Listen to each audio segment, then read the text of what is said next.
Good morning and happy Tuesday. I'm going to outline your test today for English. Now, you won't have to do much today. This is kind of just a lesson that you have to watch and then do a quick task in the comments.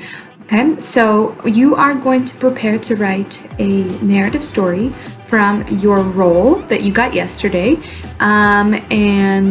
It's going to be a made-up story, but based through and kind of implemented into the city of Ember. So I'm going to go over those details tomorrow, but today I wanted to go over just kind of a few tips and a few things about how to do narrative writing. You guys know how to do essay writing, and maybe you've already wrote some narratives, but I know that things can get messy in your head and you might forget. So I'm going to go over a few things about what makes up a narrative essay and how to do it correctly. Okay, follow me along. Okay, so writing narratives. So before, what is a narrative? I think you guys can kind of get the picture, but narratives are what we do when we tell stories. And usually when we say narrative, it is a fiction, made-up story. Okay, so first things first is how to create a, or start the story. And you guys know the 5 plot elements of exposition, rising action, climax, falling action, resolution. So I'm going to go over that a little bit, but yes, your story needs to be set in context. You can't just write random characters that don't belong anywhere. You need to set it someplace, right? You need to land your story somewhere. So who are the characters and where does it take place? Who and what? You can do this in an opening description, or it can be done through dialogue. You've probably read some books where it just begins with people talking, and then you kind of get the picture. As you read the story, you kind of get the idea, oh, okay, it's happening over here because this character just mentioned a place. Or it can be done in just a short description. Okay, the next one, or this is an example of it. Okay, so the hall was full of people. It was hard to get to the front to see her favorite band. She felt really frustrated as she pushed through the crowds. Her favorite band BTS were in town, and she really needed to see them. Now, we don't know the character's name because I just used she, but we know it's a girl. We know it's a hall full of people, right? So the blue highlights here are the things that reveal what is happening, right? And it sets the scene. Now we know. We just landed in a hall full of crowded people, and there's BTS at the front. So it's probably loud, but you kind of get the picture right away, right? This is one way to do it, through the exposition. Another way to do it is through dialogue. Over here, she yelled to her friend. There's less people. We can't miss BTS's first song. I'm coming, her friend yelled back, pushing through the crowds. Just as soon as some of these people move, she added under her breath, glancing at a large man that she just passed. She wasn't going to let crowds stop her from seeing her favorite band. Okay, so now you have a bit of dialogue in here, and also the ones in blue is what sets up the context. What is happening here? We know it's crowded. We know it's BTS is in town, right? And even though there's still description, because you have to have description when you have dialogue, the main parts or kind of what you get about the story is happening through dialogue. Okay, so these are 2 ways to do exposition. Next thing to do is set up your characters, right? Who is your main character? Now you already have a main character. It's you in the form of your role, whether you're a sweeper or a supplier or a messenger, right? But how will the readers know? Will you just tell them yourself? Will you set it up through dialogue, right? So we have explanation or dialogue, and here's a few examples how to do that. So for example, you're explaining a character that is an annoyed and frustrated character, right? Try not to do this. She was an annoyed and frustrated girl, okay? It's boring, it's predictable, okay? Use description. Explanation. She brought, it should say, she brought the stool and loudly set it on the ground. Then she waited until her mom was watching and set on it abruptly, folding her hands at her chest.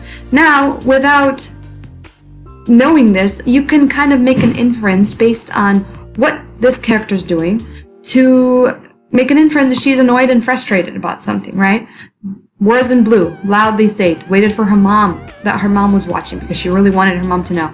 Abruptly, hands at her chest, right? When you fold your hands at your chest, it's almost like you're pouting or you're frustrated at something.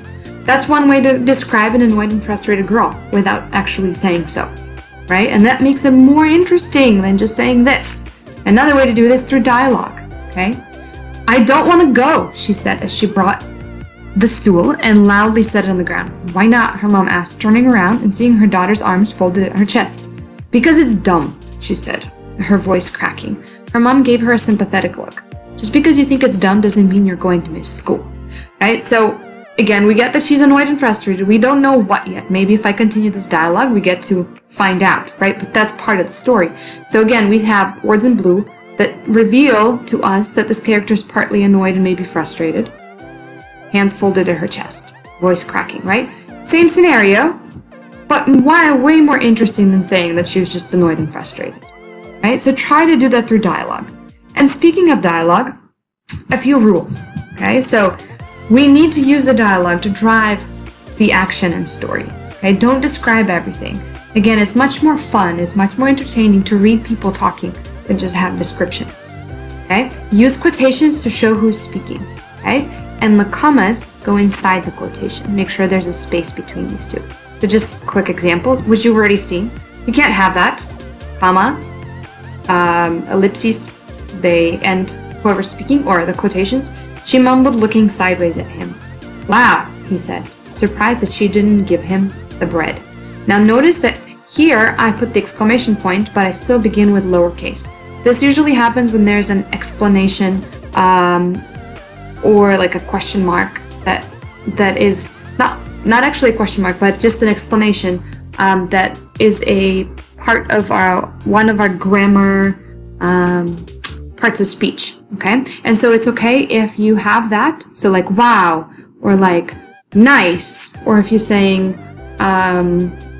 boom, splash, and there's an exclamation point, usually you don't have to begin with a capital after that, okay? Now if we go back and look at these dialogues, okay, notice I'm following the same rules here. I don't want to go. This is an explanatory or an exclamation sentence, right? Again, beginning with lowercase. And then here we have her mom, we have something presetting, like her mom gave her a sympathetic look, and then we have her mom saying something, right? Also, periods go inside the quotations. This right here, I think I needed to make her mom capital, so I'll change that for you in the PDF copy, right? But here, right? Explanation. This is a good example of implementing dialogue and some description in one sentence. Over here, she yelled at her friend, comma, and then she continues speaking. There is less people, right? Same thing here. I'm coming, her friend yelled back, pushing through the crowds, period. Just as soon as some of these people move, comma, she added under her breath, right? So implement dialogue as much as you can. And it's okay if it's going to get messy. You were just learning, okay? We're going to try to pay attention to these rules of the narrative game, okay? If you have questions about this, let me know. But I'm going to make a PDF of this and put under, also attach it along with this so you have something to reference. Okay, so now, following these rules, I'm going to ask you to write a quick made-up dialogue. You guys already have done this previously, but I want you to write a quick made-up dialogue of 3 sentences, okay? Of 2 people talking, and this could be about anything, just following the rules. And so it should be just below this comment. It's not an assignment that you need to turn in, but you do need to comment because I'm going to be checking. So, okay, here you go. If you have questions, just comment below as well, or just send me a message.